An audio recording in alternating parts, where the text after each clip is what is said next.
Bismillahirrahmanirrahim. Assalamualaikum warahmatullahi wabarakatuh. Hai teman-teman, perkenalkan nama saya Fatimah Zahra dari Prodi Ilmu Al-Quran dan Tafsir. Kali ini saya akan membahas tentang hadis keutamaan sholat berjamaah. Sholat merupakan ibadah yang sangat penting dalam agama Islam. Melaksanakan sholat berarti menjalankan satu dari 5 rukun Islam. Dan tanpa sholat, tidak tampak keislaman seseorang. Karenanya, sholat menjadi pembeda antara orang Islam dan orang kafir. Nah, pelaksanaan sholat ini ada 2 cara. Yang pertama, berjamaah dan sendiri-sendiri. Dalam situasi kehidupan modern yang membutuhkan mobilitas tinggi, sholat sendiri ini menjadi sebuah pilihan yang sering dipilih. Karena dengan sholat sendiri atau sholat tidak berjamaah, itu dapat menyesuaikan lama durasi sholat dengan kebutuhan. Namun, dalam banyak literatur disebutkan tentang keutamaan sholat berjamaah dibanding sholat sendiri. Lalu, bagaimanakah hukum sholat berjamaah? Yuk kita simak materinya bersama-sama. Berikut adalah hadis keutamaan sholat berjamaah. Bismillahirrahmanirrahim. An Abi Hurairah qala atan Nabiy sallallahu alaihi wasallam rajulun a'ma faqala ya Rasulullah innahu laysa li qa'idun yaquduni ilal masjid. Fas'ala Rasulullah sallallahu alaihi wasallam ay yurahhisa lahu fayusalli fi baitihi farakhasa lahu falamma walla da'ahu faqala hal tasma'un nada'a bis salati qala na'am qala fa'ajib. Rawahu Muslim.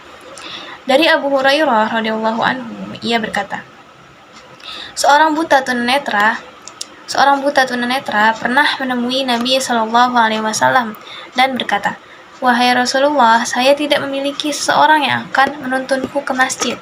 Lalu ia meminta keringanan kepada Rasulullah Shallallahu Alaihi Wasallam untuk sholat di rumah. Ketika itu sahabat berpaling, lalu beliau kembali bertanya, apakah engkau mendengar panggilan sholat?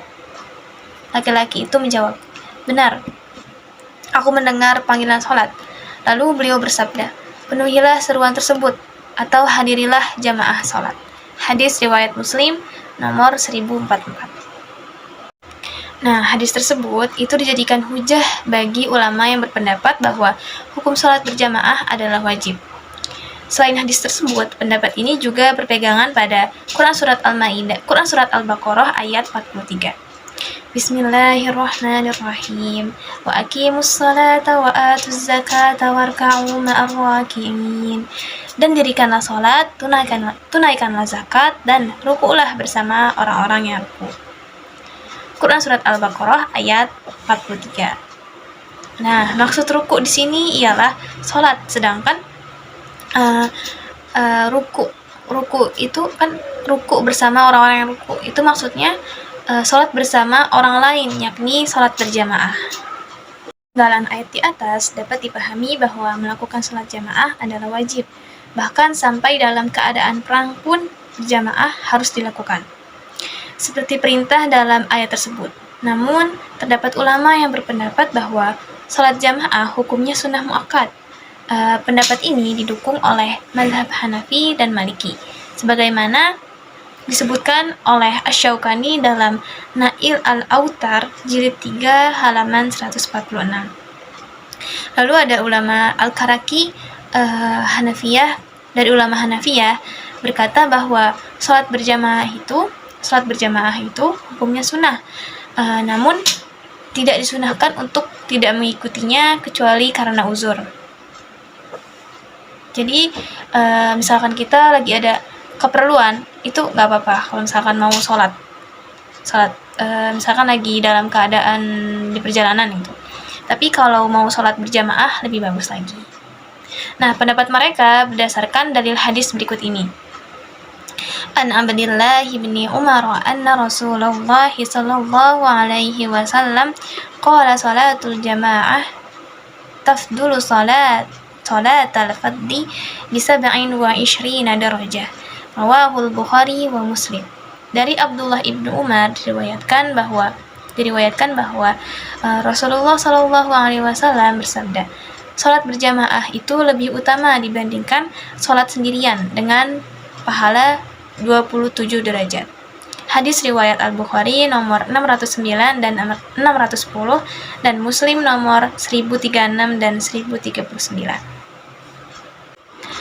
Hadis ini memiliki makna bahwa keutamaan sholat berjamaah itu lebih istimewa daripada sholat sendirian atau sholat munfarid.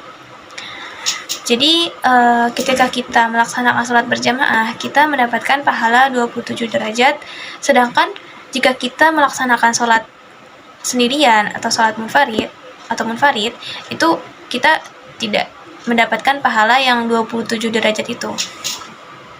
Nah, tidak hanya itu, usai imam membaca surat Al-Fatihah, yaitu setelah kalimat waladhdallin, itu hendaknya makmum ikut mengucapkan amin. Karena dengan ucapan amin, itu kita diucapkan juga oleh malaikat dan Allah mengampuni dosa yang telah lalu. Dalam riwayat lain, malaikat di atas langit ikut mengucapkan amin dan Allah menghapus dosa yang telah lalu. Menurut Imam Al-Bukhari meriwayatkan sebuah hadis tentang disyariatkannya mengucapkan amin bagi makmum. Hadisnya adalah ketika seorang imam mengucapkan amin, maka ucapkanlah amin. Sesungguhnya orang yang mengucapkan amin bersamaan dengan aminnya para malaikat, niscaya Allah akan mengampuni dosa-dosa yang telah lalu.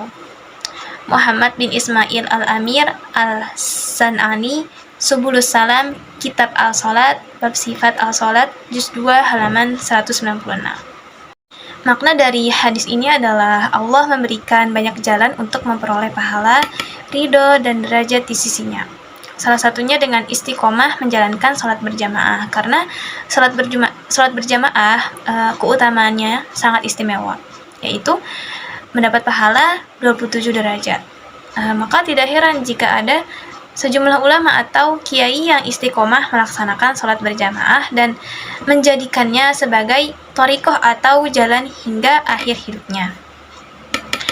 Ada juga sejumlah pendapat ulama bahwa apabila sholat sendiri itu lebih khusyuk, sedangkan sholat berjamaah menjadikannya tidak khusyuk, maka sholat sendiri itu lebih utama. Nah, pendapat yang baru saya sampaikan ini menurut pendapat Imam Al-Ghazali dan Ibnu Abdul Salam dalam kitab Hasyiyah Al-Bajuri.